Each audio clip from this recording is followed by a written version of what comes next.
Welcome, everyone. If we can take a seat. Thank you so much. So welcome to the book launch of Professor Suren Pillay's book titled Predicaments of Knowledge, Decolonisation and Deracialisation in Universities. My name is Chanel, and I will be your program director for this event. Before we start, I was asked to do a safety briefing. So in case of fire, and I'm not talking about the fire that will be later on when we have a Q&A discussion, the other fire, please leave via the various exits that we have. Not this one, though. It goes nowhere. Toilets as clearly marked, so I think that is in terms of safety and also just convenience. So our program today starts with a welcome by the Dean of Humanities, and after there will be a discussion between Professor Suren Pillay and Prof. Harris, and thereafter we will have a Q&A session with the audience. So after the program has concluded, the book will be available for purchase outside, and there will also be an opportunity to get your book signed by Professor Pillay. During this time, there will also be refreshments served to the audience. So to start us off, I would like to welcome my Dean, Professor Pamela Maseko, to do the opening and welcome. Thanks, Prof.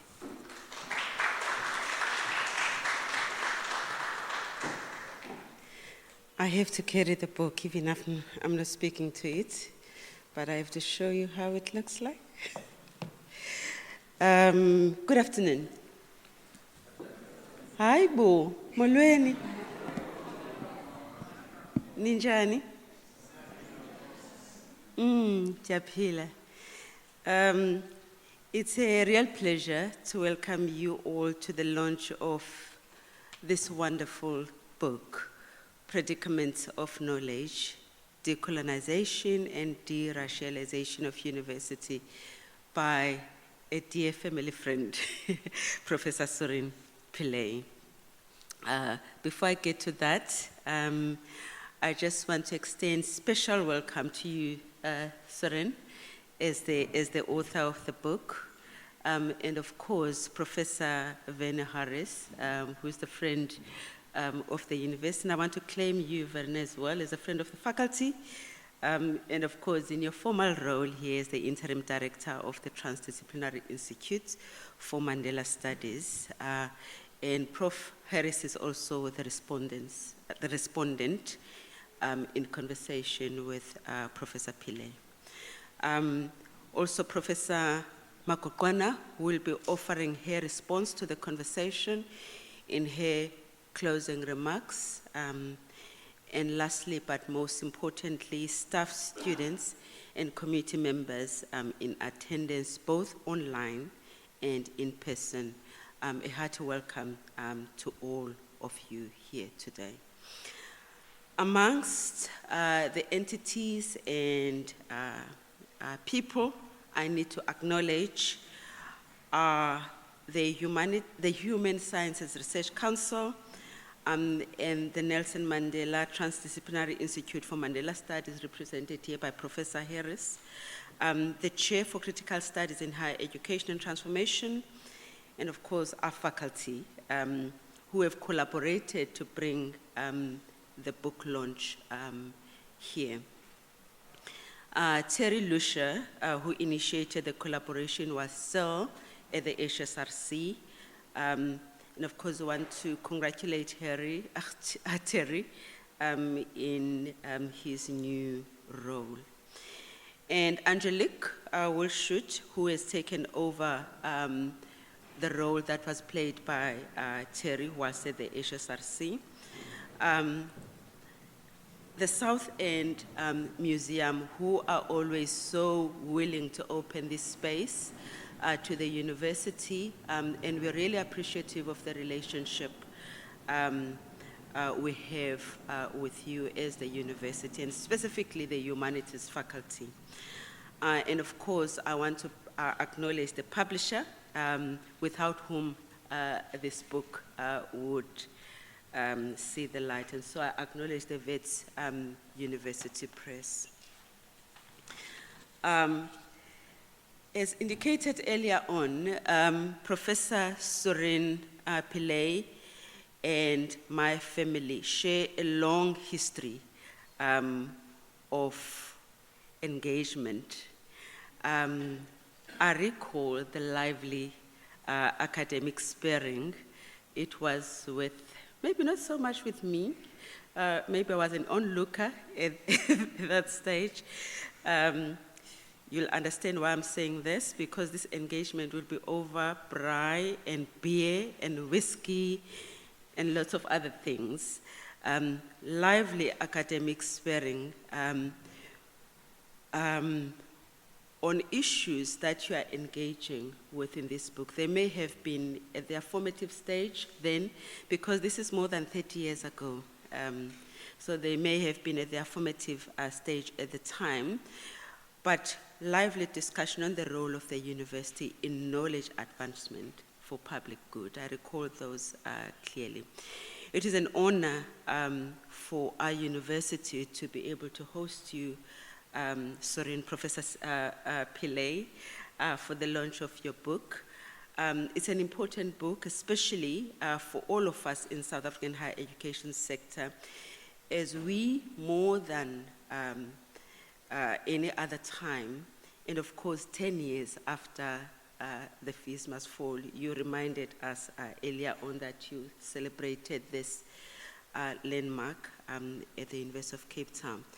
So at this point in the academy, when we think about the transformation of the university in the post-apartheid context and the future of knowledge or knowledges, and the critical role of the humanities and social sciences in this.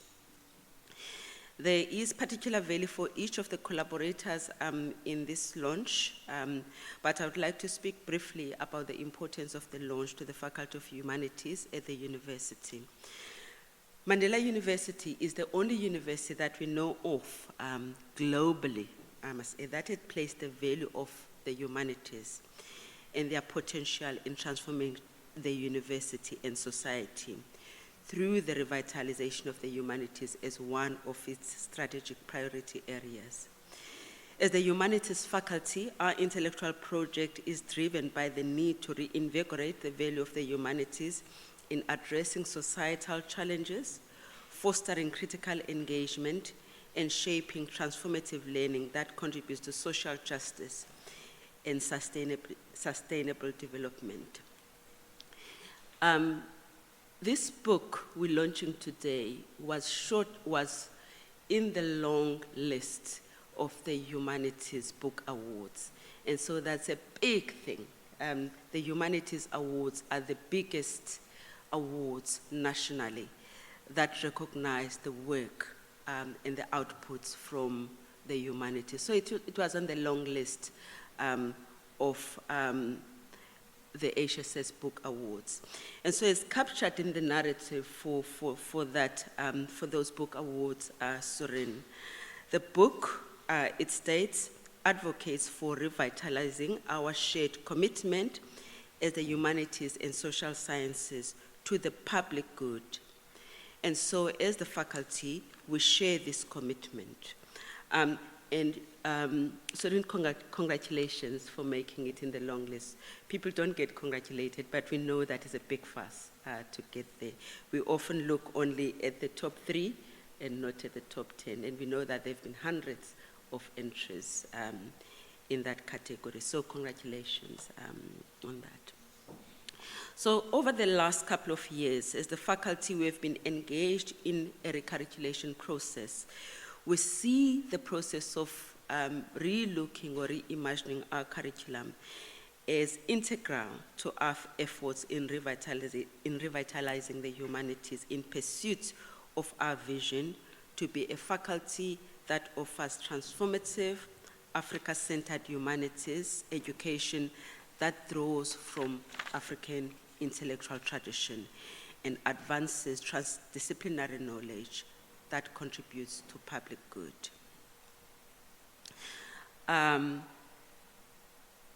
So often we ask ourselves, where do we draw from in reimagining the humanities and in really revitalizing the humanities? Where do we draw from, especially in the context of the issues that Professor Pillay raises in his book, the nature of knowledge in the academy.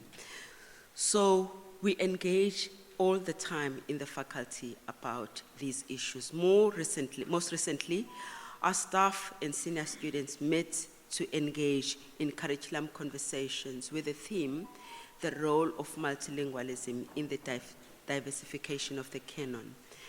So central to these conversations were the questions of how to pursue Africanization and decolonization of the curriculum.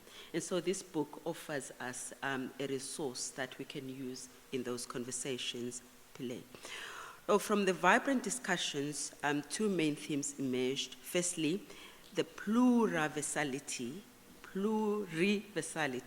of knowledge cultures. Secondly, languages, multilingualism, and knowledge. It is worth noting here that Mandela University's new language policies that speaks to re-intellectualization of indigenous languages, specifically Xhosa, and the faculty's new multilingualism are central to this theme.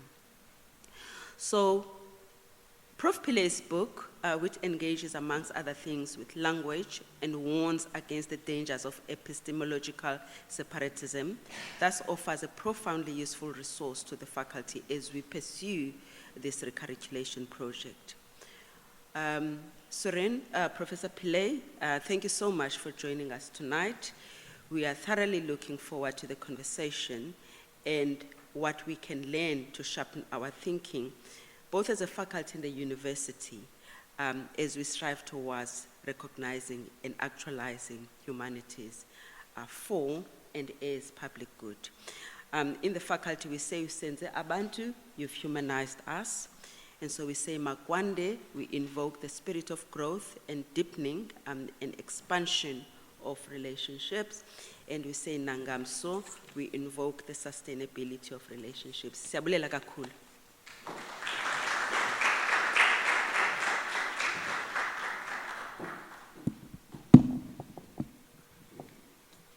Thank you so much, Prof. Maseko, for those wonderful reflections on the book. I was asked to do a short contextualization of the book before I introduce our speakers. This book comes just short of a decade after the hashtag Rhodes Must Fall movement inaugurated concepts like decolonization, decoloniality, and coloniality, and its attendant concepts like the colonial wound into our political discourse, where previously what animated our imagination for a post-apartheid future was transformation. This year, a decade after the Must Fall protests, this book comes questioning, illustrating, imagining, and perhaps at times lamenting ways in which we can expose the supposed placeless universals of Western knowledge, question the new orthodoxies that may emerge even within decolonial thinking, a concern also posed by Professor Nomalanga Mkhize at last year's July Global Southern Forum, and illustrate ways to think ourselves out of colonial modernity, where concepts like, for instance, the nation state produces particular political subjects that implicate our universities in substantive ways. Central to this book is how we deal with inheritance. As post-apartheid universities, how do we deal with the inheritance and the mobilization that difference played in our universities' colonial and apartheid pasts for its present and futures? Pillay makes the point that we categorize our universities in terms of resource differences, advantage, disadvantage, rather than the rationales that fueled the color coding of universities during apartheid and colonization. Subsequently, it is thus not an accident that one tier of the university is viewed as the ideal and the other the pathology needing to catch up, in Pillay's words. While Latin American decolonial theory contributes much in terms of thinking on assimilation, this is also its limitation in the South African context. The focus on assimilation only erases the important role that difference played in South African education. Thus, Latin American decolonial theory should perhaps be one framework in our arsenal to understand our inheritance. The post-apartheid legacy of transformation as deracialization over decolonization has been bound up with racial capitalism. In the book, Pillay describes this as how the story of South Africa has been told in world history. as dislocating it conceptually and historically from the African narrative of colonialism and inserting it into the Eurocentric narrative of capitalism. If the problem of apartheid is race and class, then the solution is demographic justice? Rightfully, Pillay asks, what are the implications of how we think of South Africa, if only from the vantage point of the process of capital accumulation? I linked this part of the book to later debates where Pillay speaks about Eurocentrism, the nation-state and its limitations for Pan-Africanist futures. Here, Pillay, in very concrete ways, speaks about the approach he takes, teaching a course on political violence and the modern state.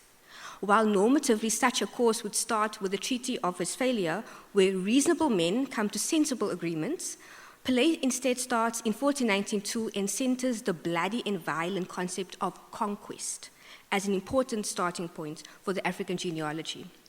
Fast forward to the present, the nation-state with its categorizations of citizenship have had an influence, particularly for the South African post-apartheid university. Here, Pillay makes the point that it is both bodies and bodies of knowledge that have been historically disadvantaged by apartheid.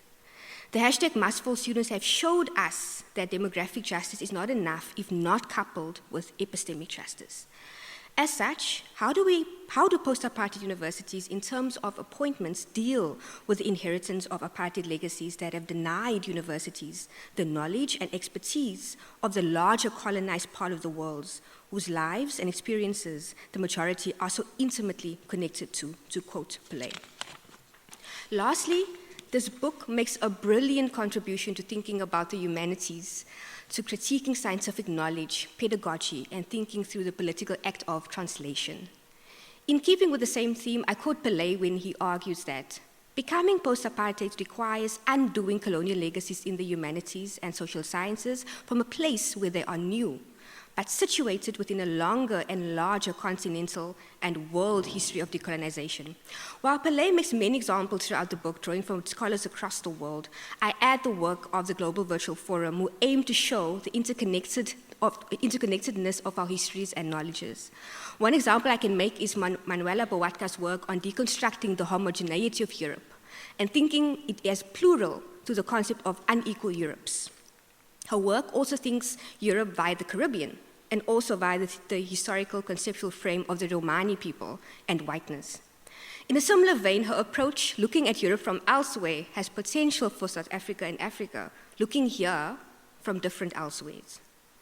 Translation is a central theme of the book, where a substantive discussion ensues on the refusal of white scholars to learn African languages when the research is on Black life. In conversations about translation, I'm always cautious because translation can just as well reproduce already existing power relations when African languages merely have utilitarian value and are not used as sources of knowledge, to quote Prof. Maseko. However, Pillay adds another layer to translation, arguing that what we know as scientific knowledge today has been the process of constant translation and borrowing. He makes reference to the scholars of Beit el-Hakma, or the House of Wisdom, whose findings on mathematics and other bodies of scientific knowledge have been published long before European scholars. There are three things that stood out for me here. One, the scholars of Beit el-Hikmah drew on other scholars from different regions and languages. Thus, they were constantly involved in the process of translation. Two, where they used the work of other scholars, it was clearly cited and acknowledged, unlike European scholars. And three, the work of the scholars of Beit el-Hikmah were categorized under the genre of religious knowledge, and thus, to some degree, discredited from making scientific contributions. The work of genre made me think of early African intellectuals like William Wellington Gqeberha, who wrote in newspapers and were thus similarly discredited for making any intellectual contributions. Lastly, the work of post-apartheid university, the post-apartheid university is about pedagogy. Pillay argues that the reckoning with the colonial inheritance of apartheid knowledge is about producing a less imperial, more democratic, and at the same time more violent version of how the post-colonial is the outcome of colonial modernity. We need not to be afraid to tell the bloody stories and develop pedagogies of discomfort in our classes as a starting point to work towards post-colonial imaginaries of freedom. With that very short contextualization, I would like to call up our speakers to the stage. Suren Pillay is the A.C. Jordan Chair in African Studies and Director of the Center for African Studies at the University of Cape Town. His research focuses on political violence, citizenship and justice claims, and the politics of knowledge production and intellectual history. Vern Harris, who we'll be in discussion with, is the Interim Director of the Transdisciplinary Institute for Mandela Studies. Over to you.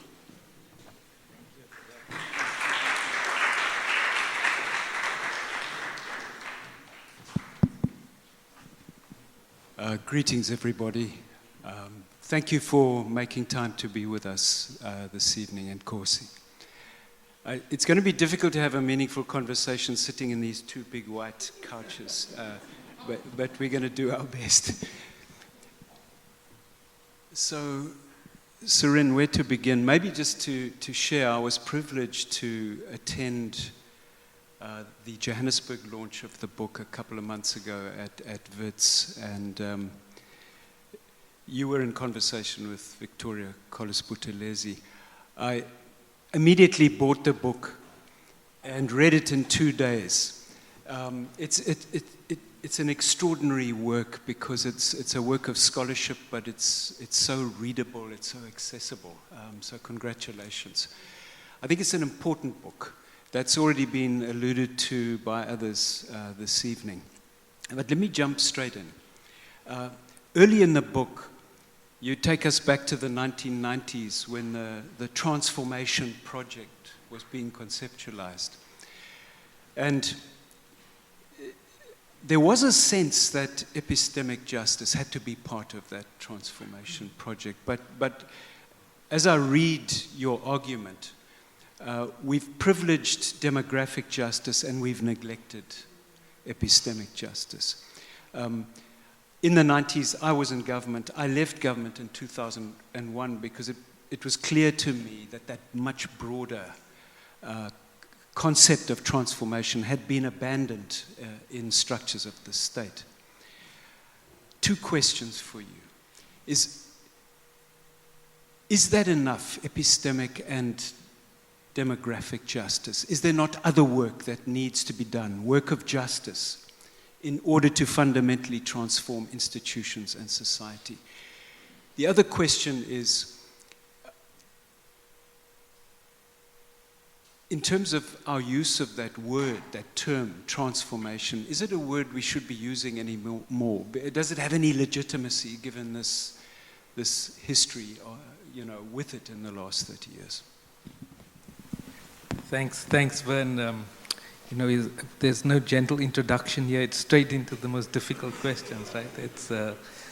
But I just really also want to appreciate being able to talk about the book here, and to all of you who've made this possible, and particularly to see Professor Maseko again, and to meet her in this context. And she was very kind in her introduction to not describe how sometimes crazy those conversations were, and how perhaps naive some of them were. But I learned a lot at that table and at their house many, many years ago. Maybe if I can back up a little, Vern, and just talk a bit about that 90s period that you described, and the focus of transformation, and then come to the question of, the possibilities of justice, or what forms justice might take.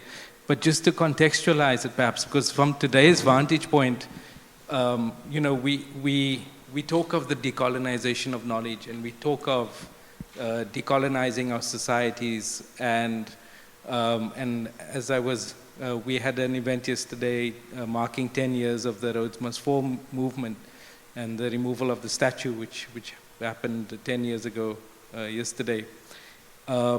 And so the language of decolonization, the demand for decolonization over the last 10 years, perhaps since that moment, has been with us. But when when I entered university, or I started teaching in the mid-90s, the conversation about what a post-apartheid university should look like, or what we would be doing with it, what changing it would be about, was a very different language. And And I'm not saying that that language was wrong, but I'm saying it was produced out of a particular context. And it might also just help to situate my own kind of biography in that I had been in the student movement on the Cape Flats in the mid-1980s when the state of emergency was declared, and we had a national school boycott for 2 years.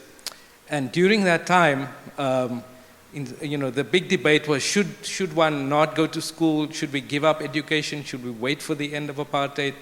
And there were lots of debates, and the position that was decided upon by particular movements in the Cape that I became involved with was that we would have liberation through education, and that we were going to go to the school every day, but we were going to design our own curriculum. We were going to teach material to our students, and we told the teachers, you stay in the staff room, you're trained in Bantu education and apartheid education, you can't teach us, we're going to.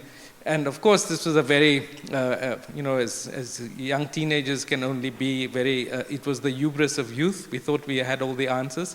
But what was interesting was, of course, also at that time, you couldn't get a lot of the material to tell a different story about the history of apartheid or talk about race. You couldn't certainly find a text by Fanon in a bookshop. All of this was banned material because they were seen to be communist literature, as you well recall, or inciting revolution. But the slogan was, each one teach one. We couldn't rely on teachers, we're going to have to teach ourselves. And there were other teachers who were working in the state system who too were supplying materials to the students in the and developing alternative curriculums, thinking about a notion of what was called people's education that would replace Bantu education.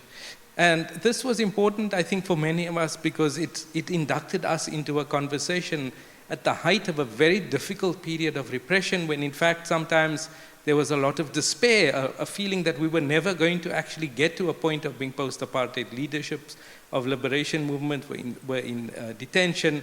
Leaders like Matthew Goniwe had just been assassinated here, not too far from here in 1986, the leadership of Gqeberha and so on.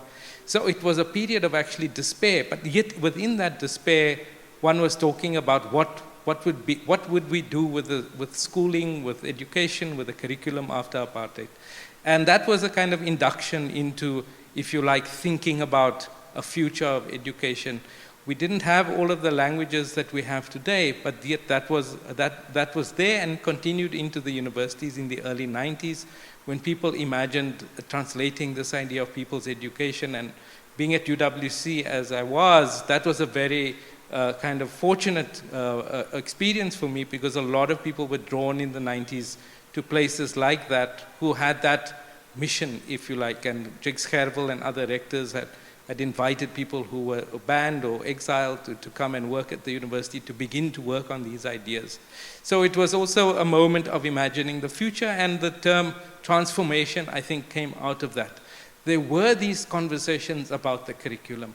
There were, even in the early 90s, recruitment of African scholars. Kole Amotoso was brought to the Cape from Nigeria. He was a novelist. There was a very senior historian, Arnold Temu, who was recruited to the history department at UWC had been in Dar es Salaam. There was a sense that there was an isolation of South Africa from the continent and that we might need to recruit scholars from elsewhere. But those were largely the initiative of particular departments or particular professors or scholars who had that vision. It was not a widely shared one. And I think what happened over time as we got to the mid-90s and the liberation movements took charge of the state was that we began in some ways to think in different terms about what transformation would be. And we ended up with a very important emphasis, but one that focused on how do we get people who were excluded from the university into the university. And that, of course, still remains a very important priority for us. But because we knew, given this history of, as Chanel so wonderfully described the book better than I could, the two tiers of university systems that developed was that for white universities, of course, that was seen as teaching the universal experience. They were encouraged to imagine a future as knowledge producers. They would enter into the economy, there would be scientists, there would be lawyers, there would be writers, to imagine the encouragement to think about shaping the world in a certain way through knowledge. Whereas for the black universities after 1948 and with Bantu education and with Verwoerd's notion, for example, that Africans should not be taught mathematics because what use is it to be, if your future is to be drawers of wood and, or drawers of water and ewers of wood, why do you need mathematics or science, right? So that was the context, and we knew that. And if you were in a black university, the challenge was to say that university education should not be the purview of a small minority. We all have the right to be there, and we all have the right to learn.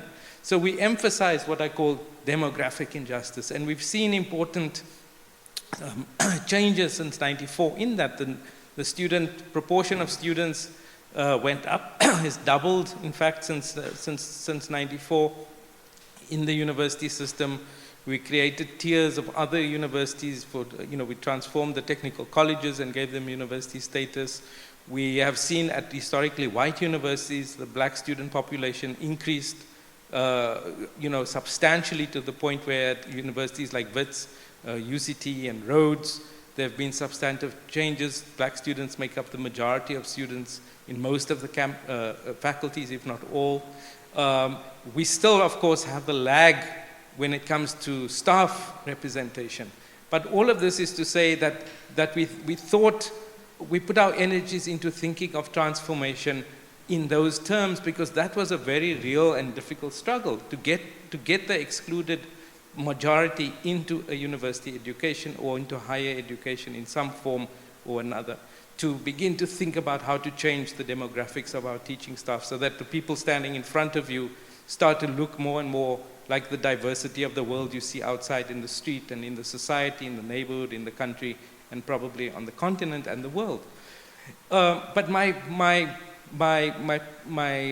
point was also then to say that there is, in that moment, there was something that we didn't quite pay attention to in the same way that we had when we had the earlier debates on Bantu education and people's education and changing the content of education, was what is the experience once you're inside of the university? And that experience, as we discovered, remained an alienating experience. You could get into the university, but you could not necessarily be affirmed in the university. You can be undermined in the university.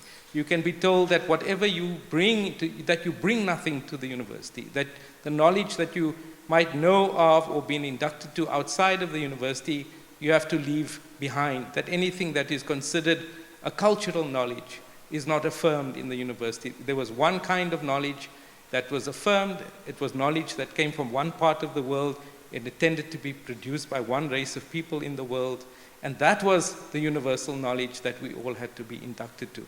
So we found that we were challenging the demographic kind of makeup of the university, but our students, in fact, were having a very alienating experience in the university. The languages, as we well know, would not affirm you because you couldn't use your mother tongue or a language that you're comfortable in.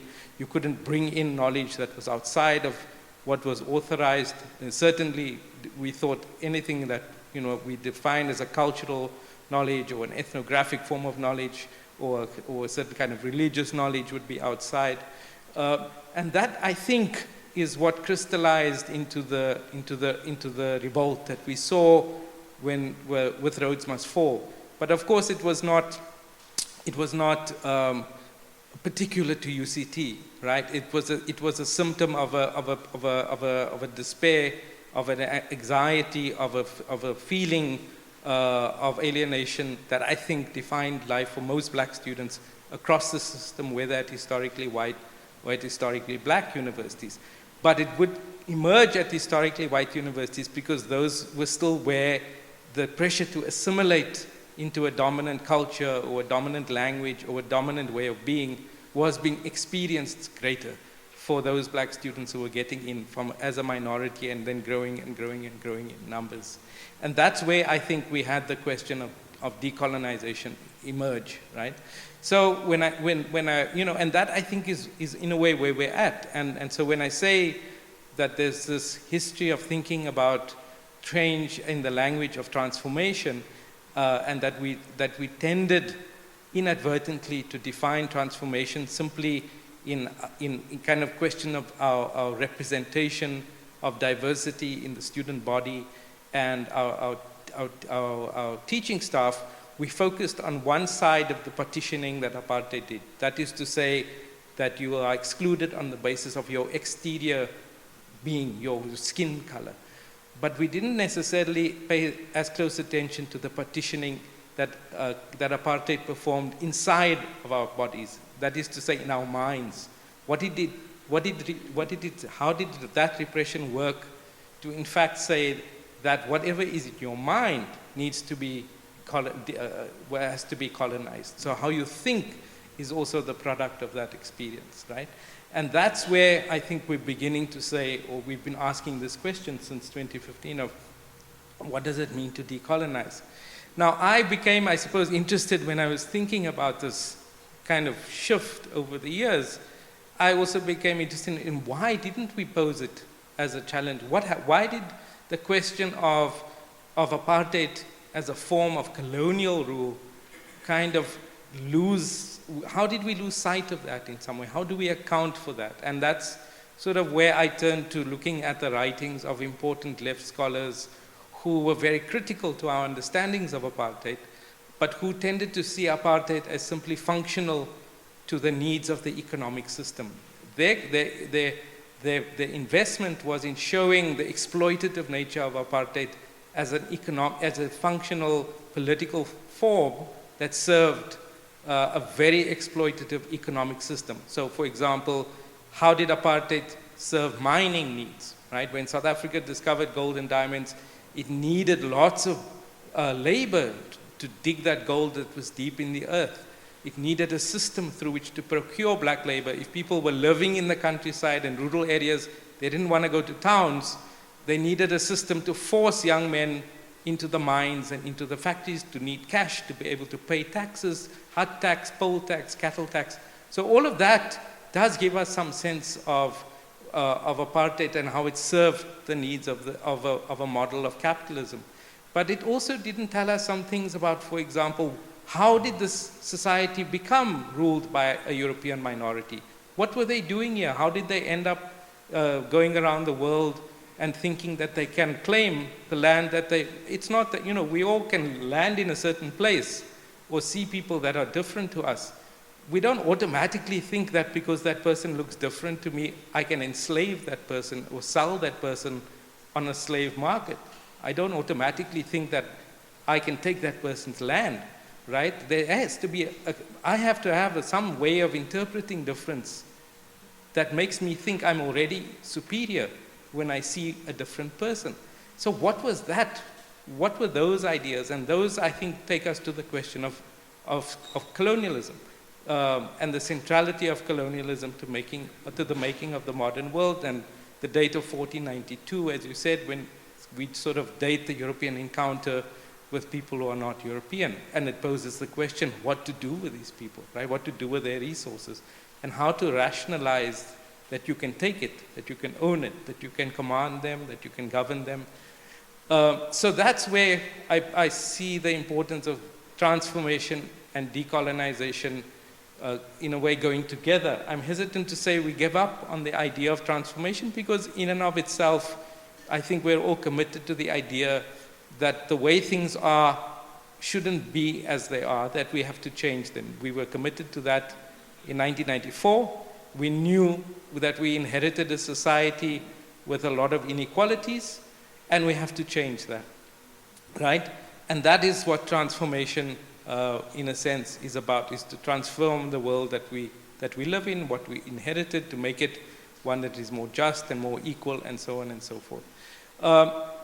At the same time, I would say that we have to rethink, perhaps, what transformation means. And that's what we're, I think, already doing when we say, let's pay more attention now, because in a way, there are more of us now who are excluded in the university. So we can actually pose this question. We do actually have professors who start to look like us, who bring certain ideas and who are now in positions of authority, we can begin to say that actually the curriculum and the textbook is not just something we need to think of as received wisdom, but that we can actually think of writing the textbook and what should be in that textbook, right? So that's really an important shift that has happened. And that's why I wouldn't want to give up on the kind of broad kind of framework. That's on my phone. Very odd. My phone is always off. Okay, sorry. Anyway, I've rambled a bit. But no, thank you. Can we talk about knowledge construction and knowledge production? You make the argument in your book that what we call Western knowledge is actually a fusion of global knowledges. And you then pose the question, so what do we do with this knowledge, Western knowledge? Please speak to that, because you give us very important lines of inquiry there. Thanks. As context, I should also say, in a way, all of the chapters, then they were written over a long period of time, were often written in the context of a debate, and a debate that was happening at the time, and so they have, they are responding often to something or making an argument for something, and so they have that dialogical character to it, and so one of the debates we've been having, as you well know, is, when we recognize that that the dominant forms of knowledge are produced by what we would describe as Western scholars, or is Western knowledge, originates in a certain part of the world. There have been many debates about what to do once you recognize that problem. And in a way, at independence in the 1950s, in other African countries, in 1957 in Ghana, in the early 60s in Nigeria, there were lots of debates like this. In 1961 in Tanzania, there were lots of debates like this. And one of the responses was, for example, to say that, English was such a dominant language, and as you were saying, English is not just a language, it also carried with it this claim to civilization, right? That it was to learn the language was to be inducted into a higher form of civilization. And of course, analogously, the French very much had this approach in French colonialism, which was much more assimilationist than the British in that way, that you could in fact become French by learning the French language and be inducted into this higher form of civilization. At independence, the predicament was what to do with this kind of idea of European supremacy that was expressed through language and culture and ideas, and took the form of things like being taught in English departments, for example. And one of the approaches was to say, as happened in some parts of Nigeria, was to say they're going to close down the English departments, right? The other tainted, of course, discipline that was there was anthropology, because anthropologists were seen to have served or played a role that assisted the colonial state. And that was important to recognize, because especially in the British parts or the Anglophone parts of the colonies, there's a moment, and I just want to point that out, is that there's a moment in the long history of colonialism when the project is to turn us all into Europeans. That moment runs for for almost 300 years.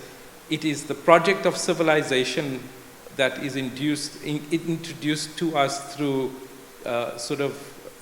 religious ideas, through certain notions of a particular version of Christianity, through missionary education, through the British state's emphasis on English. In the French, it was through the schools and through language, as I said. That project of assimilation was around the world where these empires ruled. In Britain, there was something called, there was a governor called Macaulay who had this notion, what was called Macaulay's Minute, that the objective of education is to create Indians who would be brown in skin, but European in taste and comportment. They would look brown, but they would think like white people, right? That was their agenda. But there's a turning point in the 1800s, around 1857 in India, when there's a revolt, and they begin to say, actually, they begin to question whether they want to actually kind of carry through on this project of what they're calling civilization, or to carry forward colonialism as a product of as a project to civilize the native subject. And they begin to say, actually, our project, because of the resistance they were facing all over in the colonies, our project increasingly is to rule the natives. And how do we have order rather than this claim that we're going to civilize them? How do we get them to behave orderly? You need people to behave orderly if you want to take their resources. If you want to move goods from the center of the continent to the coasts, you can't be fighting resistance all the time. Then you're busy mobilizing armies and police and punishment and so on, right? So they shift to thinking about technologies of rule that is going to produce more order. And one of the technologies they come up with is indirect rule. They say, rather than say chieftaincies and culture of native peoples is bad and must be gotten rid of, how do we use existing cultural forms or political forms on the continent to better rule people? And that's when they start to transform chieftaincies. They centralize them, they make them very powerful, they make them the middlemen between the colonial state and the colonized people. And they reinterpret culture to serve those ends. They take away anything that had to do with kind of female rule in these societies. They take away notions of accountability. They turn the chief into somebody very, very powerful. And they use culture in that to say, you colonized peoples shouldn't aspire to want to become Europeans, right? And very famously, Smuts' lectures of 1929 at Oxford, where he says that we must stop trying to create pseudo-Europeans out of Africans, right? We must accept that the African, he says, the African is the simplest being I have ever met. The African is always happy. The African has no concept of the future. The African has no concept of the past. So the African is kind of like a child, and we have a responsibility to look after the African. But we can never make the African like us. We can never civilize them. And that, of course, evolves into the Bantustan system, where they begin to say South Africa will be for racial people, the civilized people, and Africans now are tribal people who will each have their tribal homeland. They'll only come and work here as migrant labor and go back. And we're going to create Bantu education to serve their needs, right? So this is that evolution, but it starts in Nigeria and it travels all the way through to Uganda. It is implemented in the Anglophone colonies, and it arrives here when white settlers begin to figure that out as a technique. Now, that account of our knowledge means that we are suspicious of Western knowledge. We are suspicious of its claims. And as an anti-colonial reaction, we can say, close it down, get rid of it. We can say, what does it mean to produce African knowledge? What does it mean to produce knowledge if you're sitting in India or if you're sitting in the Middle East and you say that that knowledge has been destroyed or not recognized and so on and so forth, right? And that is one of the anti-colonial gestures we also see in the kind of thinking advanced by our Latin American colleagues in the decolonial thought, the writings of Walter Mignolo and Adabel Quijano and Maldonado Torres, who are saying that to decolonize knowledge, we have to step out of the Western, what is called episteme, this large theoretical framework through which we think of ourselves in the world. That is true decolonization. And the argument I put forward is to say that might be true in a sense, but what understanding of Western knowledge are we working with? If we let Europeans think that they did invent everything, and we don't challenge that story, are we not in effect helping them feel or embrace their superiority to think that they invented optometry, that they think that they invented modern science, that they think that civilization of the modern world started in Greece and Greece was a European society. If we leave that whole history of modernity as a European story that they tell, their autobiographical narrative, if you like, and when you tell your autobiographical narrative, you describe yourself in a good way, you don't talk about the bad thing. Europe's autobiography is that it is responsible for invention. It created the knowledge that we think of as modern. It has built the world into this great, industrialized, sophisticated achievement of humanity. And we are going to say, okay, but we don't want that. And one of the things you can actually do is to say, is that story true? Did you invent all these things? Is it the monopoly of a European genius and a European mind that you invented all these things? What is the actual history of science? What is the actual history of the story? In fact, right, the distinction we have to make is between borrowing and stealing. They stole a lot of things. They didn't acknowledge that they borrowed it. And when they stole it, they said, oh, we invented it.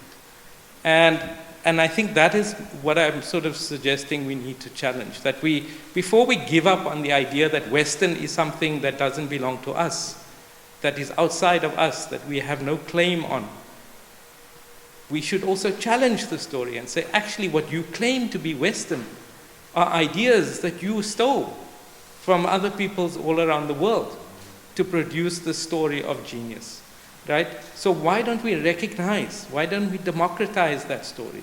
Why don't we say that the Greek philosophers were basing their ideas on the translations of Persian philosophers who were translating those texts? Why don't we recognize that the oldest university in the medieval period was in Al-Cairo in North Africa?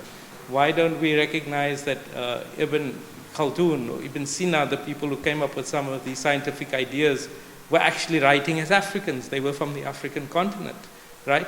We can make all those claims and we have the right to do that. But if we say Western is there and out there and it's not part of us and it's European, we are conceding the story to them, in a sense, right?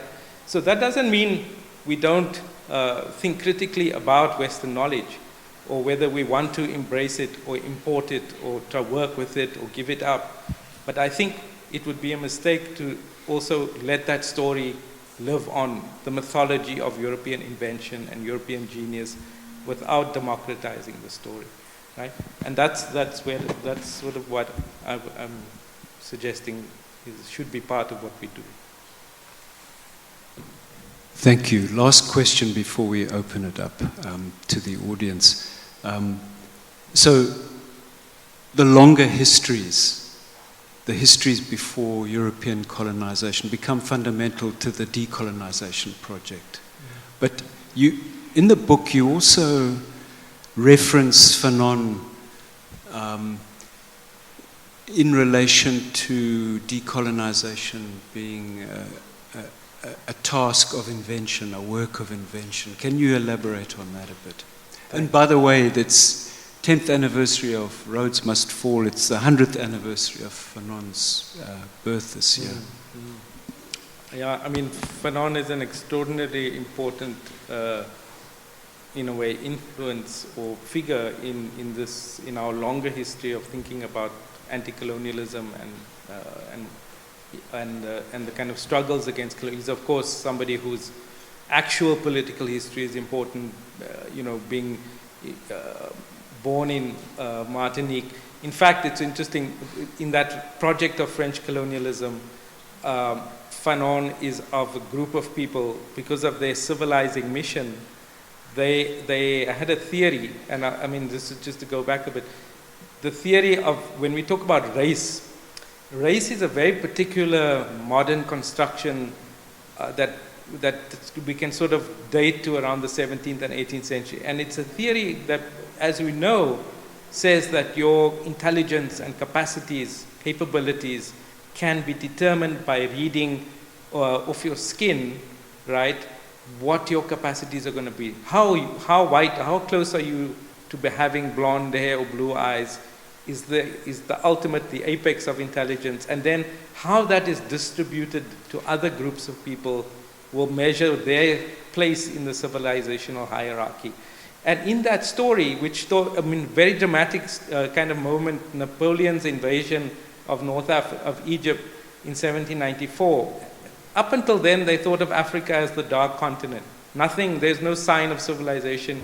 Hegel, the philosopher, famously said, let us leave this Africa, place of darkness, there's nothing to be learned there. They see the Sphinx and they see the pyramids, and they have to explain this continent, these people that we said couldn't produce anything worthy of being called a civilization. Now we are looking at this and we can't explain how it was built. And are we going to say these people built it? They have to say no. They have to say there are people who came from outside, right? Or they have to say these lighter-skinned Berbers and Arab-looking people, they must have European blood in them. They are not African, and they built it. And Egypt, of course, becomes separated from Africa in that moment. Now, in that civilizational process, when they're ruling across the continent, in Central Africa, in Rwanda, in Mozambique with the Portuguese, they start to cultivate relations with people who they think are mixed or lighter skinned, because they say they have European blood in them. And in the French, they say all of our colonial subjects are French. Fanon is in Martinique. He's part of those families, like Patrice Lumumba's family, identified as what they call évolués. They will be taught to be civilized people. They will be told that you are French. And they go, and like Senghor in Senegal, they go to Paris to study, and they realize in Europe that they're not French, that they are seen as black people, that they are seen as lesser people. And that's the start of a very important reaction, which we understand as negritude today, right? The idea when they began to say, actually, we're not black and inferior, but we're black and equal and capable and have a civilization that we can talk about. And Cheikh Anta Diop, the Senegalese archaeologist, writes the book, The African Origins of Civilization, to undo that story of the Sphinx and the pyramids. Now, Fanon, in that genealogy, is somebody who also revolts and reacts against this idea with a very important book, Black Skin, White Mask, when he's talking about the gaze of Europeans on him as a black man walking in Paris and of a child, and that very moving moment when he talks about what it does to your psyche, that it's not just the exploitation and the selling of people into slavery and all of the kind of things that had happened, but it's also the damage it does to one's psyche, to one's psychological understanding of oneself. And out of that long history, of course, he becomes involved in the Algerian anti-colonial revolt against the French and becomes a very important figure in that. He's working in as a psychiatrist. He also, of course, has these very important essays that are collected into it. One of them that we talk about a lot,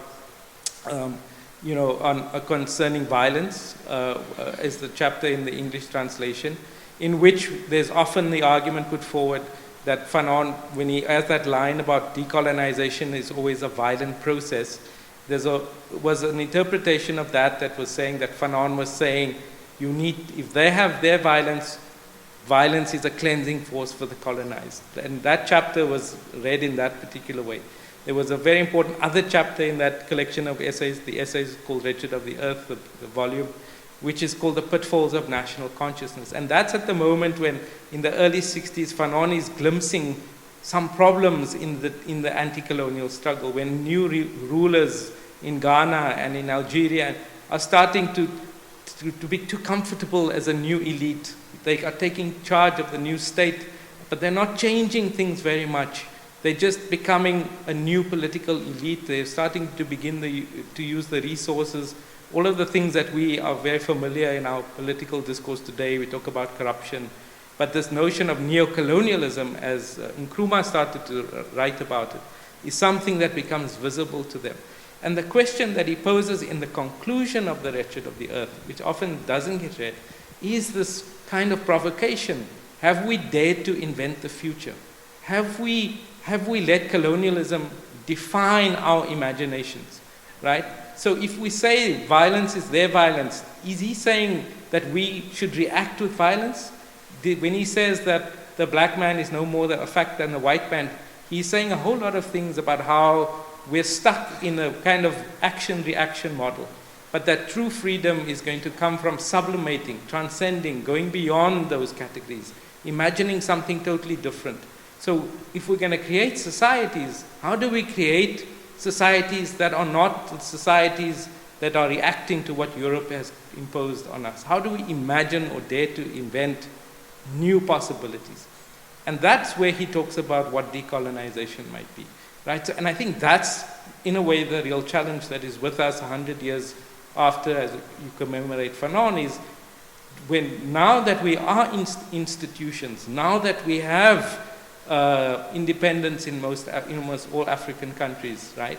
Have we dared to invent the future? Have we taken hold of what we inherited in the colonial period and created new forms of political community, new forms of society, reimagined forms of justice, as you said, new kinds of equality? And more, of course, we're being forced to think about our relationship to the environment, to the natural world, right? We had older models of development where we thought about the outcomes of the profits, right? We would say that profit is only going to the small ruling elite who own the factories and the banks and the mines, that bourgeois class. And socialism will mean we'll distribute those resources more equally to everybody. But we didn't necessarily, when those leaders who were developing that idea of development and the state and industrialization, didn't think differently about how to produce the goods. What kind of goods should we? So we always thought we can exploit nature, but we will distribute it more equally, in some senses, was the vision, right? Now we're beginning to have to say, actually, we can't even, that model of production, that model of relations to the natural world is unsustainable. We are destroying the planet. And as much as some people in the world are in denial about that or legislating against it, that we need more than ever inventive or new invention, new ways of thinking the world in a sense. But I do think it important to do that from an understanding of the world we live in, because I don't think, I was saying to Vern earlier on, we can theorize these things and we can come up with ideas, but ultimately the world is made a different place through the struggles of people, right? And we have to, as people in the university, be in conversation with that. And we have to theorize those experiences. And we have to elevate the visibility of the kind of example that you were giving of the group in Latin America. That people are doing interesting things out there in the society. So we have to see how we elevate those into broader models of change that can have universal aspirations to invent a different kind of society. Thank you. Please appreciate brilliant inputs.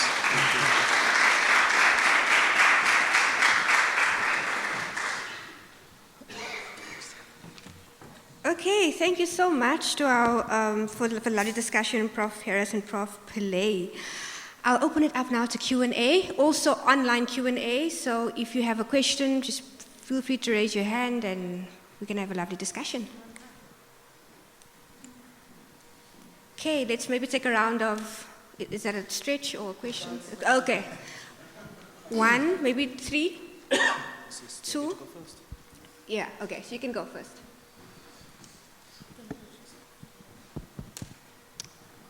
Oh, okay. Thank you so much for this session, Prof. Pillay. I like how you said that when they were defining the role or when they were provisioning education back then for people of color, they said that we are the drawers of water and the choppers of wood. I particularly like that because I am a student of education and I'm going to graduate in 12 days from now. And and the reason why that is hitting with me is because one of my professors told me that if I find oppression or injustice intolerable, then I'm in the right profession. So the question that I have, what advice would you give to someone who has worked in corporate, in engineering, and decided to pursue education so that they could learn about pedagogy and such things? So now that I know all of these things and these social injustices and economic woes, how do I bring that into my teaching? Would that be wise for someone who's aware of this to let the students know that there's something like this after school, that they are entering a white capitalist economy and they are not entitled to any job? Thank you. Should we take 3 questions? Yeah. Okay. Thank you. Okay, greetings, sir. I am a student at Nelson Mandela. My question is based on the way South Africa has tried to face such challenges. There is this thing of BEE in South Africa. Do you see it working towards facing the decolonization problems? That's my question. Thank you. Thank you very much. Should I say? No, thank you so much, Program Director, and greetings to the House at large. Thank you very much, Prof. Pillay. I was like a kid in a candy store. The points you touched are very, very powerful. I like the fact that you touched on the fact that what is, should we do, in terms of the colonizer, the posture of the colonizer, the actions of the colonizer. What is it ourselves that we are doing, And just a side note, I come from an organization that, when it was formed, posed a question: what is to be done, right? So it's very important to know what to do in order to challenge the colonial, regime, for lack of a better word. So I like also the fact that you touched on the global perspectives, Fanon, also highlights the fact that you raised that the colonizers want everything that is good for themselves, right? They also, he says, they also wanted the women, the women in Algeria wanted the men to themselves, right, and objectified, So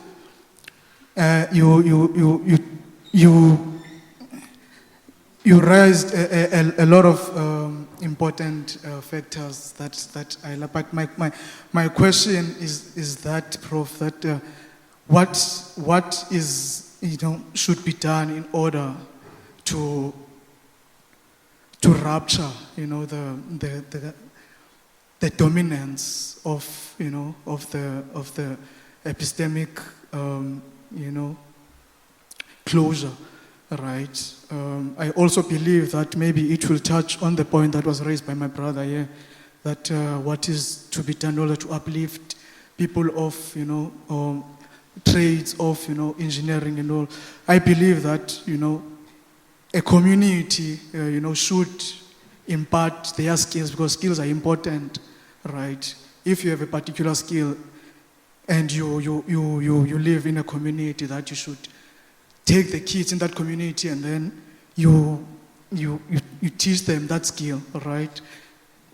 That's how it is to raise a child as a community. So I think that's the first point of departure that we ourselves as black people should do in order to educate, So because there's a misconception that in order for people to succeed, they must come from a background that is financially stable. I disagree with that. I think if we raise the level of skills and consciousness of black people, then we will fight the haves and the Eurocentric regime. Thank you so much. Thanks for those 3 questions, and I'll maybe try and respond by making some connections between them. And you raised you mentioned the observation with Fanon and that line he has about women and so on. And I read him in that moment to be talking, of course, about how colonialism or how the project of colonial rule doesn't only govern our bodies, but colonizes our dreams, colonizes our desires, right? And so what we desire in that struggle for independence, as he was writing in Algeria in 1960 or 1959, is a kind of worry in a sense. Are we decolonizing our dreams, and or are we seeing independence and freedom as a moment to sit where the European man has sat, and to drive the car the European man drives, right? And the term they had in Tanzania for that early generation who came in was the Wabenzis. They drove, the first thing they did was they bought the ministers, the Mercedes-Benz, right?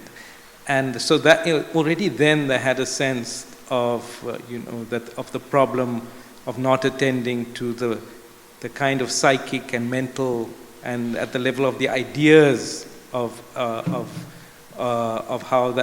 colonial rule had shaped people's consciousness in a sense.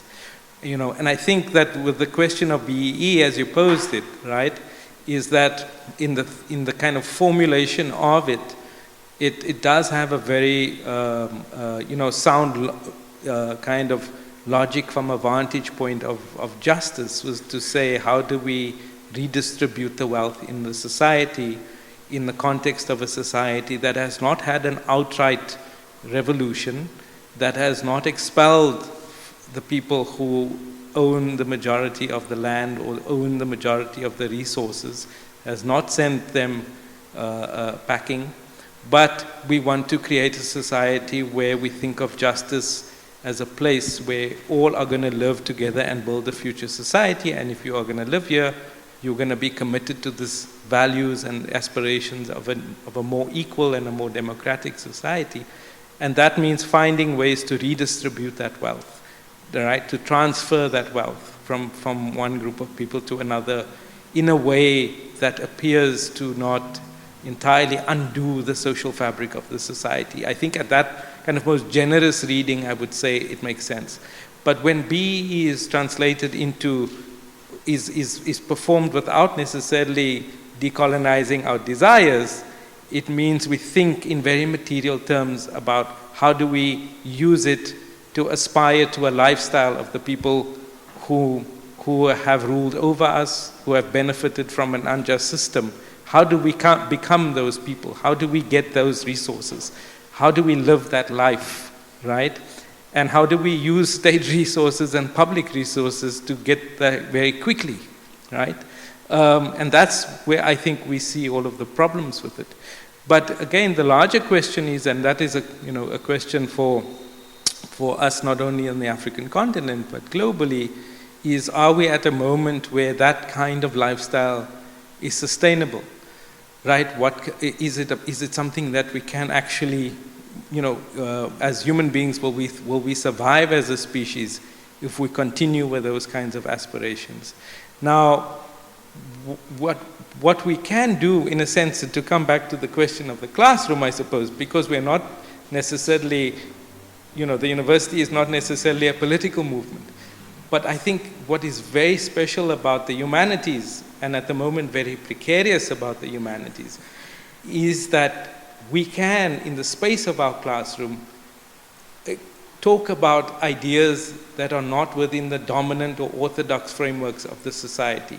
In other words, that knowledge is not simply instrumental to saying that this is what you need to know to get a job, so that you can get a job, so that you can buy a house, so that you can buy a car, that you can live a certain material life, or think that you're going to get it through education. That might be an important part of an overall mission, but that there's also that space in the university where you can be exposed to other ideas that you might not normally find in the society, which are going to open up different possibilities for thinking, which are not directly instrumental to the market, right? But that are necessary for us to flourish as human beings. So when you are exposed to a novel, you're exposed to a film, you're exposed to an author that you're not going to find every day, right? In a lot of other subjects, that's going to maybe spark something in a person who's going to say, how that makes me think creatively about the possibilities of a different world, right? And I think that's a very special kind of space that the humanities occupies in the university. Ideally, what I think should happen is that, of course, that the humanities is spread out through the university. And there are some models of education where, for example, if you want to be an engineer, or you want to be a lawyer, or you want to be a natural scientist, there are some universities in the world where you have to take at least an undergraduate course in the humanities. You have to be exposed to literature, you have to be exposed to philosophy, or you have to be exposed to history or to politics so that you understand the world that you are living in. And so that you're not an engineer in the abstract, imagining a bridge or a construction that is out of sync with the society's needs that you're living in, right? That you are aware of the inequalities of the society, so that you turn that technology into a tool that is socially useful, socially relevant, and is committed to the kind of aspirations of justice, I think. So that's where I think the more we can expand the humanistic influence across the disciplines and expose other students in our universities to the humanities, rather than feel like we have to explain ourselves all the time, or why are you in the university, how are you relevant, what job can I get if I take this degree in the humanities. It should be the other way around. What kind of scientist will you be without humanistic knowledge? You know, that's the challenge that I think exists in the society. Okay. So we'll take, thanks Prof. Pillay. We'll take maybe a last round of questions. Greetings to you all. My name is Sifiso Masombuga. I'm a student at Nelson Mandela University. My question is based on colonialism as a whole is systematic when we observe it. So I want to know, like, what can we do as a society? How do you suggest that we break those injustices posed to us by European powers who imposed onto us the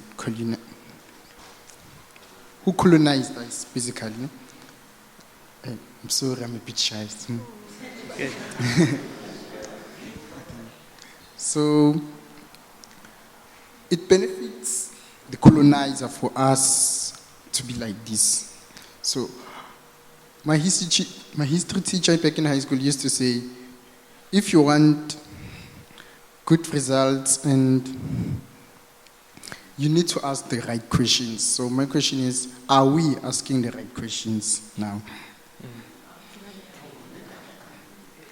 Are we asking the right questions? And if yes, how come are we not getting the desired results? Thank you. Thank you. Jenny.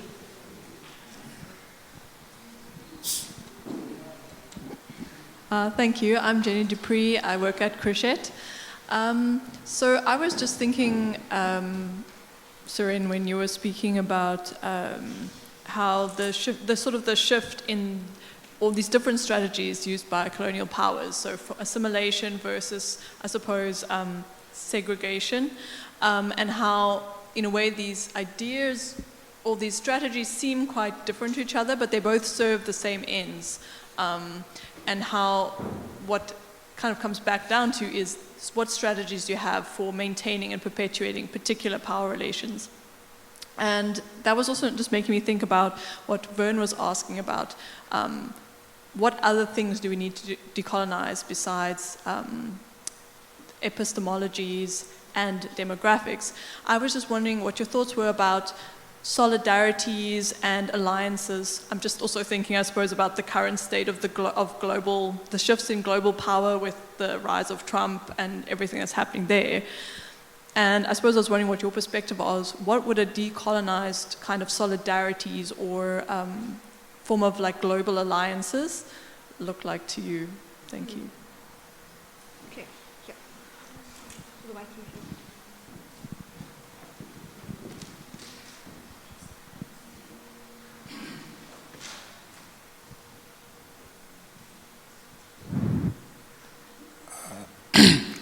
good afternoon to the panelists and the people on the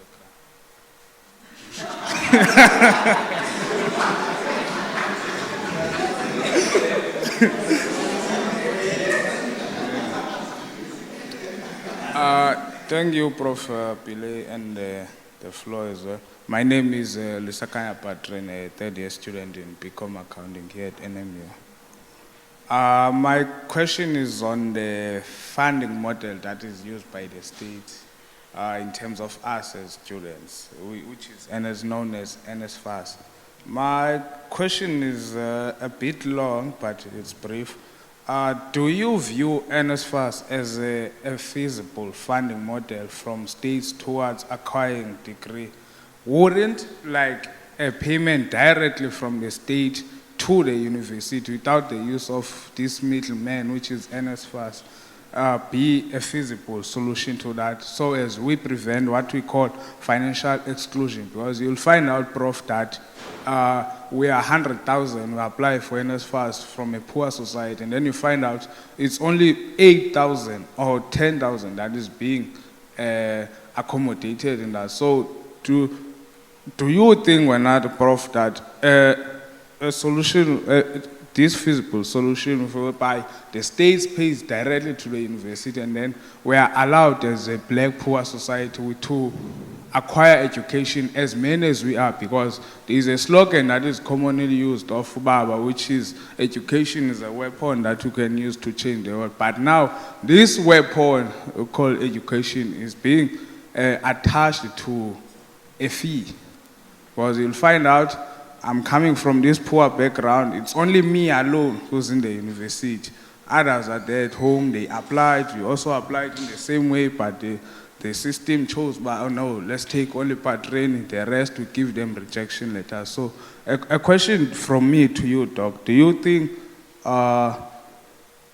would it be a feasible solution that the state rather pays directly to the university, and then all of us, as many as we are allowed the chance to acquire education? Thanks. Prof, can we add one more question? Yeah, to that? sure. Okay, final one? Yeah. Sorry, I've got the microphone. Yeah, sorry. Oh. Sorry, Prof, I just, observation that I've made. You spoke about the colonization of knowledge, local knowledge. And I'm just, from where I stand, if you take books that are being prescribed to students, does not necessarily include that of local people. You get a lot of international titles that is presented to students for whatever reason by the institution that represents it. How do you decolonize that perception to get more local knowledge handed over to students sitting in class today than rather international? Because as Jenny showed now with the Trump administration now, there's a cost impact to students specifically with shifting in economics like that. How do you change that? How do you decolonize that knowledge? Okay, so there's still two, but I'll maybe just answer this for now. Yeah, I think I might forget some of that. No, wait first. Maybe I'll try and be brief and just. So I think very important that you asked about the getting the question right, and I think one of the, we see this in the study of Africa. It's very prevalent where we are assumed to know a lot of the problems of the continent. So there's always this pressure to say the task of knowledge is to offer the solutions, right? What is the solution? You say, we know the problem, what is the solution? And I think what you're alerting us to, which is a very important point, is that often we don't think through the problem enough, so that the solutions we offer are often not sustainable or don't address the problem in any substantive way. And you see this in a number of African conflicts where you will have a particular policy solution offered in a very simplistic way, but that takes no account of the history, that takes no account of the particularity, will have a very general description of the problem. And then we sit with repeats of civil wars unfolding or violences unfolding, because there are certain aspects of the problem that have not been addressed. So, for example, if you take the problem in the Eastern DRC, right, we have, if you think of the news reporting on it, it's a very simplistic reporting. You hear of the M23 as a rebel group, if you hear of reporting at all from a lot of the continent's problems, right? But you don't know necessarily what the history of that area is. You don't necessarily, when you hear of M23 as Hutu, you're not told that they are Congolese Hutu. They're not, as Tutsi. You're not told that they are not Rwandans who have crossed the border. There are 3 or 4 generations of refugees from Rwanda, but that they are now Congolese, and that they are fighting to say that we are Congolese. The 1991 citizenship law made them strangers, made them foreigners, said go back to Rwanda, but they're saying we have lived here for 4 generations, we don't know that society, and we're going to fight to live here. Right now, if you don't think of the way citizenship was shaped by colonial rule of who belongs in an area and who makes certain people strangers, then your solution is not going to necessarily take that into account. Right now we're thinking of peacekeeping forces and all of those important things. We want the immediate, we want to put out the fire, right? But do we necessarily address the underlying deeper causes? And that's, I think, what you're talking about. Thinking about the problem is very important, what the problem is. I'm going to lose some of the questions I can see already. But, I think just in terms of where we're at, and to connect it maybe to textbooks and to global solidarities, perhaps inadvertently there's something peculiar happening here. Samir Amin, the Egyptian political economist who was writing in the 1960s, and they formed an organization called the Council for Social Science Research in Africa, Gqeberha. They had a view that they couldn't just take the economics that was coming from Europe or from the International Monetary Fund or the World Bank as experts who were saying what the problem for Africa was and what the solution was. They had to develop an economics here. They had to have critical African voices talk about how to break dependency, economic dependency, right? How to create self-sustaining societies. And in a way, we're being forced into that conversation again, because we're realizing how precarious we are, how dependent we are, how we exist in a political economy that makes us dependent on the importation of goods from certain places. And textbooks are seen as goods, right? We pay tariffs on them. Books are so expensive in our society. Those are all kind of challenges we have to address. Which brings me to, my view on the kind of fees question is to reiterate, I think, what was important about RMF, which was also the fees must fall moment, which is to say the demand was for a free, decolonized education. And I'm not an administrator of a university, I'm not in charge of a budget, but I can say that I think that university education should be free, right? And it's free in the sense that it makes economic sense in our society to produce more and more educated individuals who leave a university with a good education, who will, whether I agree with their aspirations or not, will become people who occupy meaningful places in the economy and in the society, and who can pay back through taxes in the future what benefits they get from the state now. And we've seen this model work with great success in Brazil. We've seen it work with great success in India. We talk now about the rise of BRICS and why Brazil and India are so powerful. In India after 1947, in the Nehruvian period, students paid really virtually nothing for higher education in the universities, right? And it is in the Indian Institutes of Technology, in big universities, the producing major scholars, education was more or less free. Brazil as well, and in Mexico, the Autonomous University of Mexico has 80,000 students. You've seen in those societies a massive growth in 2 generations of a middle class, right? Now we talk about the power of Brazil in the world, and we talk about the economic growth of India as an economy that is beginning, as they band together, form a political challenge to countries and parts of the world that were economically and politically dominant for, let's just say since 1492. So we're in a very, very important turning point in the world, whether we agree with some of the politics of some of the leaders of India or Brazil or of Russia, right? The shift in the sense of the rise of BRICS powers is based also on their economic success in a way of lifting, even in China, lifting kind of generations out of poverty. And in all of those societies, particularly at least the two I know better, Brazil and the Indian case, education was more or less free.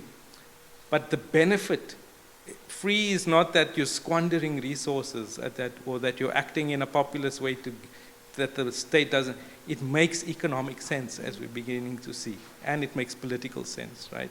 So I don't have a specific question for you, but I'm saying the broad principle, I think that, and the broad demand that still makes sense is that education, especially higher education, should be free in this society.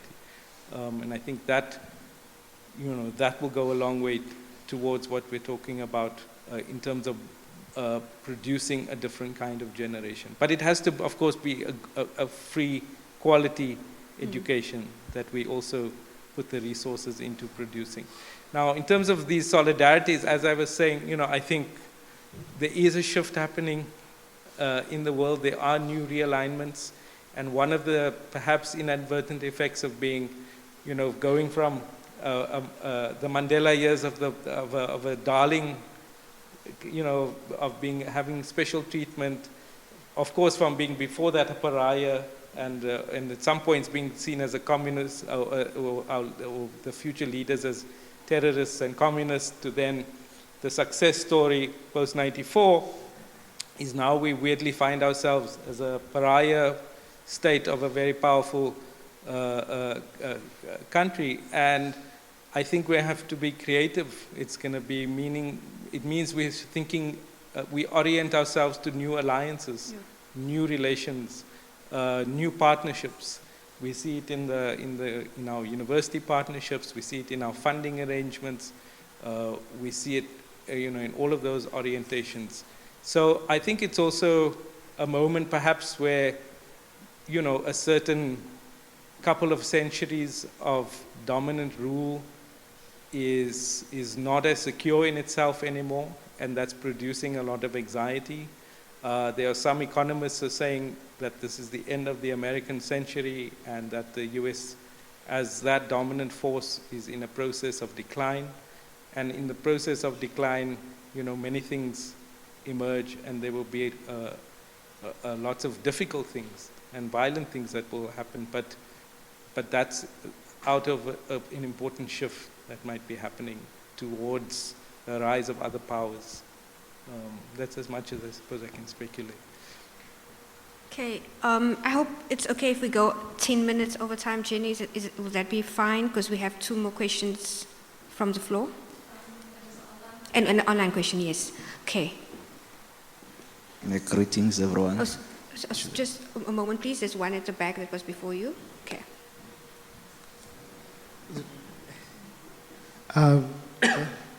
Thanks a lot, Prof, for your presentation. It was very informing. I think one thing that I appreciated, is you mentioned the issue of demographic justice or injustice and the epistemic justice, and that, if like one justice is achieved and the other one is left, then that justice is not enough. When it comes to like the epistemic justice, in the South African universities, when I try to reflect, of course, maybe I might be limited in my reflections.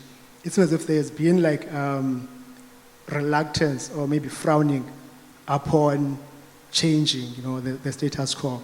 Of course, that is, I can maybe exclude Nelson Mandela University in that, because I mean, in our departments, for example, we have African sociology that has been very intentional, in teaching us about, I mean, African knowledges. But I mean, if you have seen, for example, like in other cases, I mean, in post-apartheid, where you hear about like Mamdani affair, Prof. Makgopa affair, and also recently like Mzileni affair, like in UFS, you see as if there's still like something that still needs to change. So I mean, in your reflection, maybe like how far, I mean, have like the universities gone in bringing about that epistemic justice? I mean, now. Also, maybe the last question is, you mentioned that in your time, you had like some a despair, where you had anxieties of whether, I mean, when was the liberation going to come? And when I try to look at our time as students here, I think we have like different anxieties that maybe are informed by the market logics of our time, where our worries are, okay, so I'm doing sociology, anthropology, or maybe any like, I mean, any like humanities discipline. Will I be able to find like, employment when I leave this space? And also I think that anxiety is also, I mean, informed by some of the critiques of sociology. I mean, I remember this other time, the former President Thabo Mbeki was here at the university, and he was criticizing like sociology as irrelevant, And so I think, those like type of conversation, they do cause anxieties to the students who find themselves, in the humanities. So if this is irrelevant, and also, I mean, that type of discourse comes from the people who are, in the statesmen. So how can then the students deal with, those type of anxieties of maybe, being provoked, the irrelevancy of the courses that they are doing? How can they go beyond those anxieties and despairs? Thank you so much. Thank you. If you can keep your question to maybe just one, that would be great. It will be one. Yeah. No, you. To say before. Sorry. I also have something to say before. Okay, no, that's fine. Just not too long, please. Greetings, everyone. My name is Bonga Sombofu, a student of Mandela. I will say that my question is a bit student-centric in nature. So I'll be touching on decolonization and the re-intellectualization of indigenous languages. In terms of decolonization in an institutional environment, I believe that in an institutional environment, it should be welcoming and allowing for everyone who forms part of an institution in its entirety. So you should feel as though you belong, and you should not in any way feel as though you are an outlier in any way within the institution itself. So with particularly the re-intellectualization of indigenous languages, you must understand that with indigenous languages, there are cultural practices that are associated with those particular indigenous languages. And an institution should be able to accommodate all cultural practices that are there. So my question to Prof. Pillay, sorry for not thanking you for the great input of knowledge that you gave to us, but my question to you is that how do we align, I just want to gather my thoughts quickly, apologies. My question to you is, how do we align the re-intellectualization of indigenous knowledges with cultural practices, and also with the comfortability of students? Because you must understand that with all of this, it's centered around the comfortability of students. So that's my question to you, Prof. Pillay. Thank you.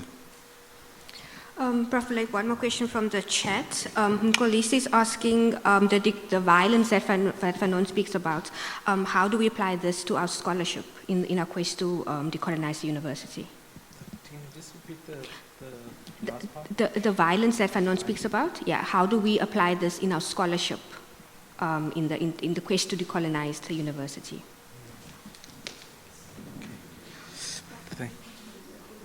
Hold on. Yeah. Okay. There we go. Thanks for those. I suppose one of the questions of, the pressure, you were talking about the discipline and the questions and sociology and what to do with it and so on. And I would say perhaps multiple things. And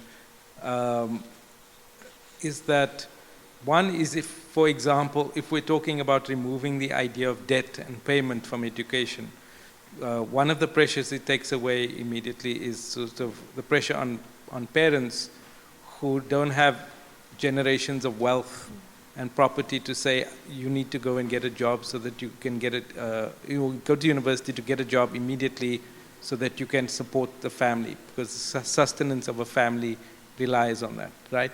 But that, of course, is in an ideal imaginary, I think, one of the things that would happen. Secondly is, I think, if we think of a model of the humanities, of the disciplines in the social sciences and the interpretive social sciences as spread across the university, that is a requirement of all faculties to take. To think of being an economist or an accountant without a critical sociological knowledge, seems to me part of our problem, right? And that means you're going to have a role and a purpose in the university. But thirdly, on the most optimistic note I can imagine is that we're going through a huge demographic change in our universities. Many of our professors are at retirement age, and this was the projection of the report of the Charter for Humanities and the Academy of Sciences report, was that they could see down the line that we do not have enough people doing PhDs in the humanities and social sciences who will be able to take up the positions that are becoming available. And that's a very, it runs counter to the global trend in a way. And we had the unusual situation of actually having state funding being put into the humanities over the last decade for fellowships, for scholarships, for PhD work, to the extent where we're even now finding ourselves occasionally advertising PhD fellowships and not having enough applicants to take them up. So I think in the most optimistic reading I can give is that our struggle is often at the honors level, because I think a lot of students who are finishing the undergrad, there's not a lot of funding available at the honors level.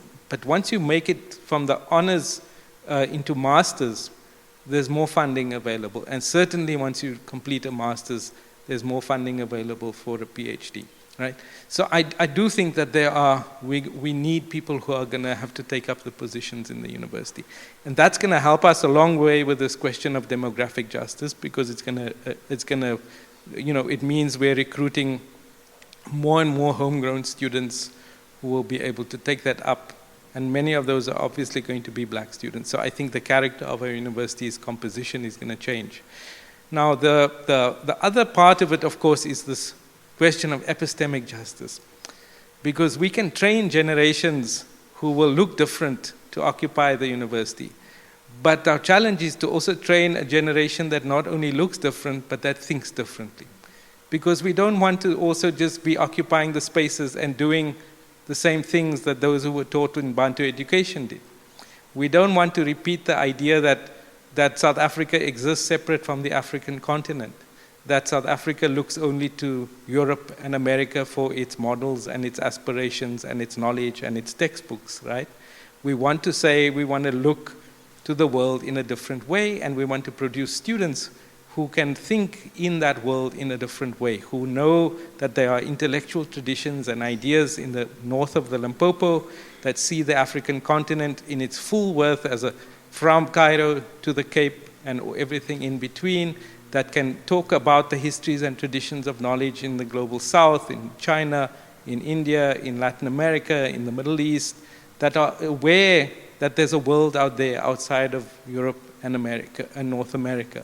And that means we have to keep that door open to bring in the students from the continent that we have to keep the door open to bring in the scholars whose expertise we don't have. We weren't trained in the history of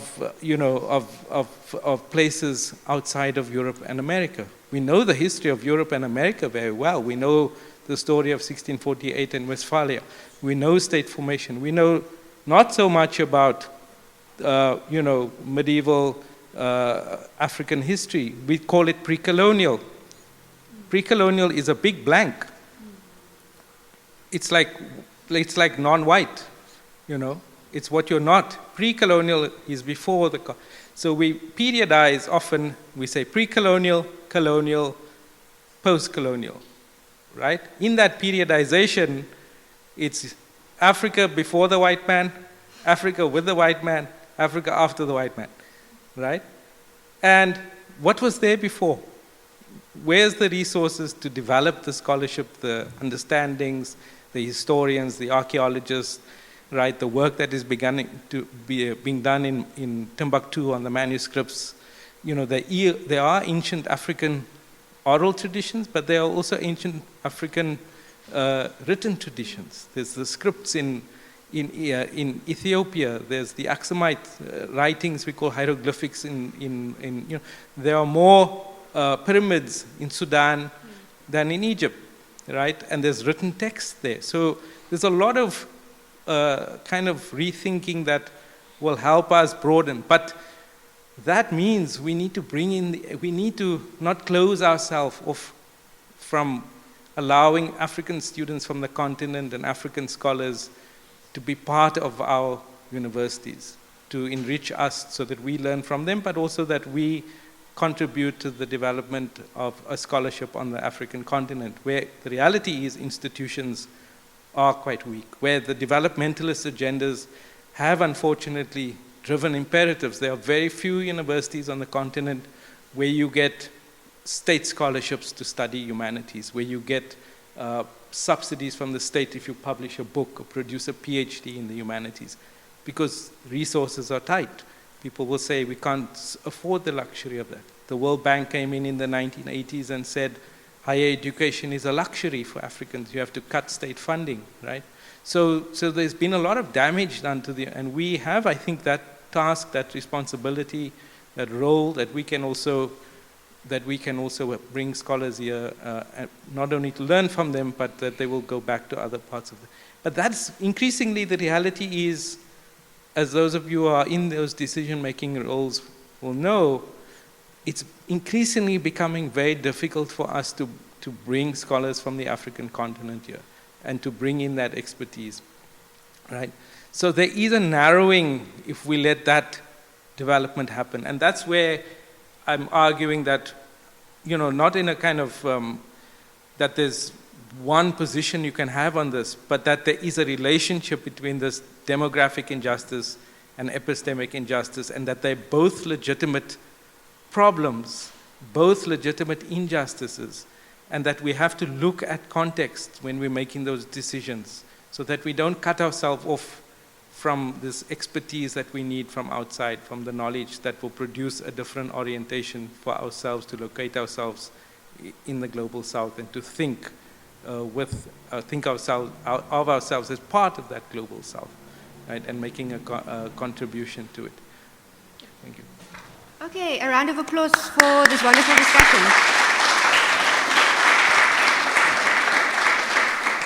Okay, so lastly, I'm calling Professor Pabawa Magwana to do the closing remarks and vote of thanks.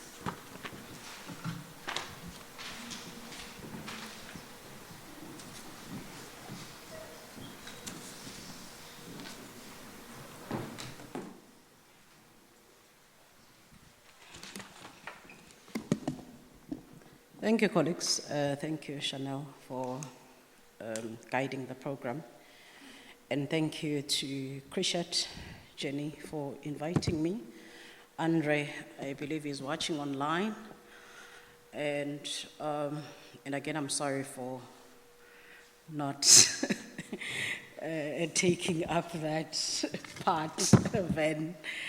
And thank you so much, Suren, for your book, and also ability to gather and think about the post-colonial or the post-apartheid academic project, what it ought to be, and what should it constitute. I was about to say, Prof. Maseko, Suren ungena sisebenza. Suren, you've arrived while you are busy at Mandela, revitalizing humanities. This is the only university that has declared that global problems are too complex for natural sciences to resolve. This is the only university that has said humanity is facing too much of many crises for us to rely on one piece of particular knowledge, which is normally engineering and all of that.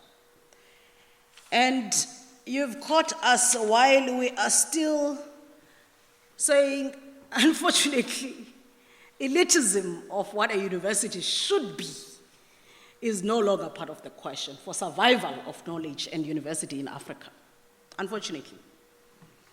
To speak nice English is no longer enough. You have to do the work. And you've caught us while we are busy rolling out courses that are cutting across the whole university, different faculties, social consciousness, with engineering students taking on humanities questions. I am optimistic about the future of an African university that centers the working class student. I enjoyed the summary by Chanel and a little bit by what Suren was pitching today in talking about epistemic demographic justice. Must say, I don't see them as mutually exclusive. I believe that numbers are unnecessary for change. Critical mass is necessary to deal with white supremacist tendencies of our institutions. And economic justice is still married to both epistemic justice, demographic justice, economic justice is part of it. And we need numbers. I'm sorry to say this. We need demographic change. Because currently, in South Africa, higher education excellence is still defined in racial terms. You can go and read the recent piece by Andre Kiert, where he talks about excellence and quality, where they've been divorced in higher education today. But I do appreciate the book in terms of bringing the conversation about apartheid as a system of dispossession, because it's quickly becoming one of those topics that we cannot talk about. It's good to focus on the apartheid legacies on universities, because what's going to happen is the question that came somewhere, whereby there is by the way, as a feminist, as an African feminist, we're very skeptical about decolonization. There's a conversation for another day. Very skeptical, because part of the problem is that problem of women as property, that Fanon thought that he was being very imaginative when he was saying that a black man is an envious man. He's envying the women, he's envying everything. We're not envious of anything but whiteness. There's no envy that we have as African feminists. We know that what we need to build in this continent, it needs to be constitutive of the queer minorities and women at the center. We know that. And number two, what makes us very skeptical sometimes is how the decoloniality as a movement was hijacked in a very masculinist format. So we tend to be very cautious when you talk about decolonization, because it tends to reproduce that envy that you're talking about. You just rather sit on the chair without changing the power dynamics. I do accept that as a tool to unsettle the architecture of white supremacy. Decolonization as a tool is necessary. But when you talk about the realities of moving outside the episteme to the material realities of what decolonization means, it becomes very tricky.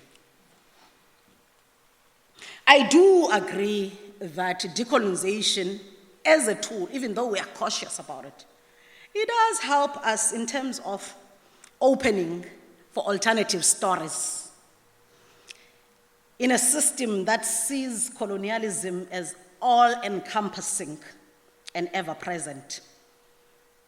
I'm sure you know the criticism by James Ogude, where he says, indigenous people, they had agency. In as much as coloniality is ever present and all of that, people created, people had fun, people had pleasure during the encounter. So, we can't say that this is he says this was the moment. Colonialism was a moment. But the fear and caution for some of us is that sometimes when we talk too much about whiteness, colonialism, and Europe, we tend to forget that there were sections in a bigger, complex histories of the encounters. And the fear for some of us, African feminists, of recentering whiteness back in the conversation, when you want to undo it. And how do we do that sometimes? As I said, you caught us while we were busy working. We're at work in this university, and we're excited about the future. We just launched Inyati Buzokoba Pambil, talking about the traditions of knowledge, and also using the conceptualization that are embedded in language to say that we don't always have to borrow in terms of theory. We don't have to borrow in terms of language. We used ukufukama as a methodology of learning. You are saying that when language has rituals. Yes, we know that. But we can't perform ukufukama up at campusing, can't we? There are no ancestors up at campusing, can we? Those are the things. But what is it that I'm saying? I'm saying that we have used language, as Prof. Maseko, as one of the avenues in which we can start thinking of the alternative story outside this all-consuming coloniality that I think Mignolo and others were trying to undo as well. We're invested in the works of Oyeronke Oyewumi, Achima Feje, Bernard Makubane. When they ask us, what is the role of an African intellectual today? What is your role?